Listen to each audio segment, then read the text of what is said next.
Sí, es algo que nosotros veníamos esperando. De hecho estábamos haciendo vigilancia permanente, tanto en el consultorio respiratorio, en la guardia, en los centros de salud. Se habían hecho 2 programas detectar en diferentes barrios, sin que no nos habían dado demasiados resultados, pero esperábamos que esto pasara en algún momento.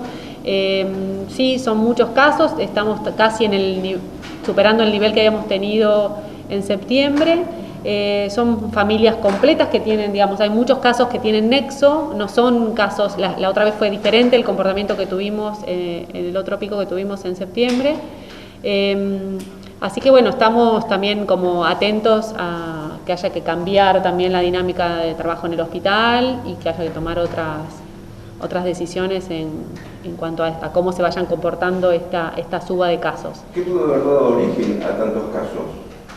Yo creo que tiene que ver un poco con que la gente nos habíamos acostumbrado que teníamos pocos casos, empezaron a relajar, empezó la circulación, digamos, todo coincide mucho con esta liberación en la circulación, aunque uno no puede tener como que es, digamos, la causa de esto, ¿no? Pero seguramente son múltiples factores los que están contribuyendo a que hayan aumentado los casos, como pasa en otros lugares, no es uno unifactorial. Romina, y con respecto a lo que es la circulación comunitaria, siempre los vecinos nos consultan en qué momento sabemos si hay circulación comunitaria o no. La circulación comunitaria estuvo siempre. Nosotros nunca pudimos estar exentos de circulación comunitaria porque eso uno lo define cuando no hay un nexo epidemiológico para los casos que teníamos. Al principio sí teníamos nexo, eran personas que habían viajado, que habían estado en Bariloche, que habían estado fuera del país. Después eso se fue perdiendo y no tuvimos ese dato de dónde se habían contagiado. Por supuesto que después testeamos muchas personas, durante muchos meses tuvimos mucho testeo sin tener casos positivos, y ahora también lo que coincide un poco es que por eso también esta alza de casos rápida fue porque tuvimos disponibilidad de test rápidos, que son un test que es búsqueda de virus, también mediante un hisopado, y de esa forma la persona viene con ciertos síntomas y un tiempo de evolución de esos síntomas, y en 15 minutos tiene el resultado. Entonces, en un día, después del fin de semana largo, tuvimos mucho caudal de pacientes que se testearon rápidamente, con muchos resultados positivos, pero de días acumulados sin testeo, ¿sí? Entonces, no digo que no existan, digo que también coincidió con este fin de semana de 4 días en el cual casi no tuvimos testeo en el medio, y de pronto el miércoles tuvimos un alza de casos porque, bueno, fueron todos inmediatos. Las PCR tienen un retraso solamente de un día, pero es diferente la dinámica de lo que significa el método de cómo hacerlo y el envío. Una consulta también para la doctora Dueñez. Bueno, estamos a pocos días, un poco más de una semana para que comiencen las fiestas, donde sabemos que va a haber reuniones familiares. Bueno, ¿cuáles son las recomendaciones y cuáles son los temores desde el área de salud para estas fechas tan pero tan sensibles? Bueno, ¿qué tal? Buen día. No, en realidad los temores no tenemos que tener, lo que tenemos que tener es la alerta y tenemos que continuar con las mismas recomendaciones de siempre. Lo que no tenemos es que bajar, digamos, esto que estaba explicando bien Romina. Empezamos a pensar que no teníamos casos, entonces empezamos a dejarnos un poco de utilizar el tapaboca nariz, dejar el distanciamiento. Bueno, todas estas cosas tienen que volver y tenemos que estar muy estrictos en eso. Las reuniones, cuando son familiares, en realidad llama a que vayan la familia, pero aparte hay amigos en el medio, todo. Hay mucha gente que se junta y que no se utilizan los medios suficientes como para que el virus, digamos, empiece a circular. Y esto va a pasar, esto es lo que decíamos, por más apertura que hubiera y todo, iba a pasar. Lo que sí tenemos que hacer es empezar a cuidarnos nosotros. Es mucha responsabilidad la individual la que tenemos que tener hoy para que esto no ocurra.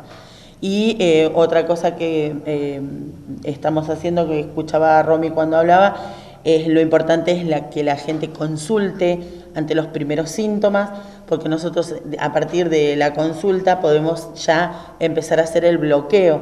Entonces, si hay alguna persona que tiene síntomas y consulta, empezamos con toda la familia o todos los contactos estrechos que estuvieron aislados. Entonces, así pueden llegar a aparecer nuevos casos, pero ya está todo bloqueado, por lo menos ya están aislados. Y esto hace de que no se siga distribuyendo por la localidad. Bien, muy importante, Claudia, lo que mencionabas, el tema del compromiso social. Que no hay que esperar sanciones ni de las instituciones ni del Estado, el control lo hacemos entre todos, para seguir cuidándonos entre todos, como se hizo desde un principio de la pandemia y de la cuarentena. Ya que sabemos que todos los gobiernos, tanto provincial como nacional, estamos apuntando a eso en este momento. Exactamente. De paso, que Sí. también se necesita por ahí una conciencia de general, como le decía Romy, pero ¿qué pasa con los familiares de algunos ya contagiados en caso de que no quieran venir a hisoparse, por ejemplo? ¿Cuál es la recomendación para quedarse en casa? Porque sabemos que más allá de un contagio, más que de los síntomas, más que un paracetamol no se le puede por ahí brindar al paciente. No, mira, lo primero que tenemos que hacer es, tenemos síntomas, esperar un día o dos, obviamente en casa, y consultar. No podemos ante el primer síntoma consultar porque seguramente nos van a decir, bueno, venite mañana o pasado por la guardia o por el ADA, que es el lugar donde se hace el consultorio respiratorio, o en el CAPS, para no saturar la guardia, porque eso está pasando. Que supuestamente empieza todo el mundo a tener un cefalea y consultan a la guardia todo el tiempo, entonces por ahí se está saturando en este sentido. Entonces la idea es, tengo un síntoma, me guardo, espero qué me está pasando, consulto y a partir de esa consulta el médico o el que esté a cargo en el lugar donde haga la consulta va a tomar la decisión sanitaria de si es un paciente COVID o no, se aíslan a los convivientes. Y las personas que son convivientes y tienen síntomas deben cumplir las mismas recomendaciones. Primero el aislamiento y después, en esto que vos me decías, si no se quieren venir a hisopar, por lo menos hay que hacer la denuncia, digamos, epidemiológica de que ese paciente tiene COVID. No podemos dejar así como, no importa, ya está, no. Porque no importa que le demos paracetamol o no. Lo importante es que bloqueemos, que hagamos todo el bloqueo de la enfermedad, ¿no? ¿Cuál es el número de activos a esta hora? Más o menos alrededor de 55 personas. Puede ser que esto que Por el alta. difiera del parte de la tarde, porque obviamente estamos esperando resultados de Bariloche, estamos evaluando las altas, porque esto es dinámico, o sea que más o menos alrededor de 55 pacientes. ¿Sí? Pero esto puede cambiar, puede ser que entre otro paciente al ADA, se haga un test rápido y sea positivo. ¿Hay demoras en los resultados? No, la demora del resultado es de un día, o sea, se mandan al hospital de Bariloche y al otro día tenemos el resultado. Y con respecto a esto que dijo Claudia, agregar que hay dos formas de hacer el diagnóstico. Una es por nexo epidemiológico, es decir, un conviviente que desarrolla síntomas, esa persona no requiere un diagnóstico virológico, es decir, no requiere un hisopado, pero esa persona sí se carga en nuestro sistema, en el parte que ustedes ven todos los días, y también se carga el sistema informático que es el CISA, también se carga como nexo epidemiológico. O sea, eso se contabiliza, por eso es importante para tener porque después la gente dice, no, porque a mí no me contaron el parte. Todas las personas que nosotros nos llegan y que nosotros definimos positivos, tanto por el método virológico, que es el hisopado, test rápido o PCR, como por el nexo epidemiológico, se contabilizan en el parte, ¿sí? O sea, todas se cuentan.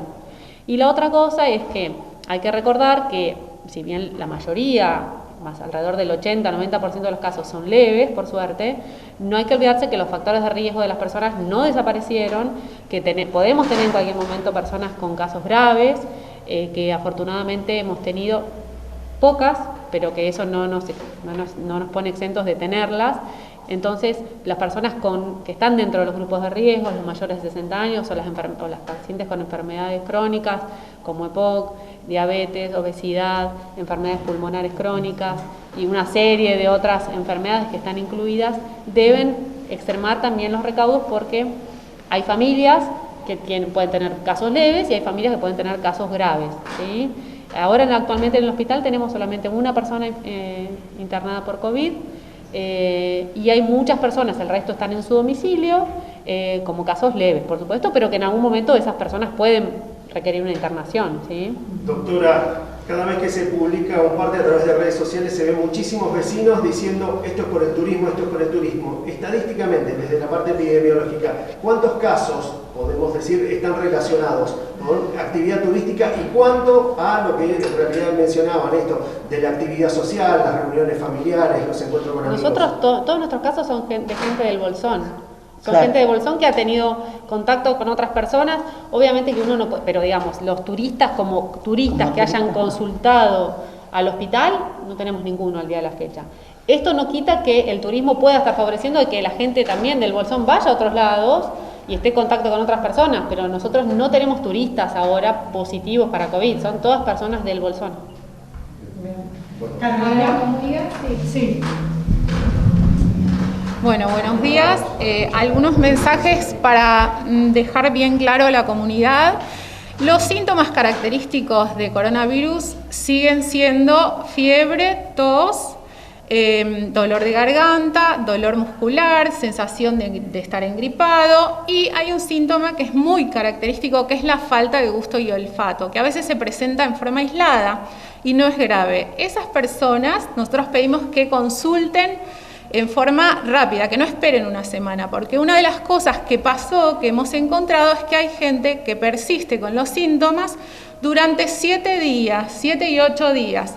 En esos 7 y 8 días se pudo haber contagiado a muchísima gente. Entonces lo que pedimos es que dejen pasar 1, máximo 2 días y consulten dónde. No es una urgencia ni una emergencia, por eso no hay que consultar en la guardia, que está para urgencias y emergencias. Hay un consultorio que se llama Consultorio de Área Diferenciada, que está por la entrada de Perito Moreno. La puerta es la puerta de al lado de la entrada principal y funciona de lunes a viernes de 8 a 16. Ese es el consultorio para consultar por estos síntomas.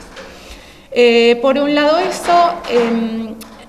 Segundo, en el hospital se ha tomado una medida de precaución, salió la circular en el día de hoy, que lo que hace es restringir las visitas para los pacientes internados. ¿Esto qué quiere decir? Que el que tiene una persona internada y no requiera acompañamiento, cuando la persona no requiere acompañamiento, va a estar internada, comunicada con su teléfono celular, con la familia, pero además el médico que esté a cargo del servicio que la internó va a hacer un llamado diario para darle el parte a la familia, ¿sí? De manera que los familiares no tengan que circular en el hospital.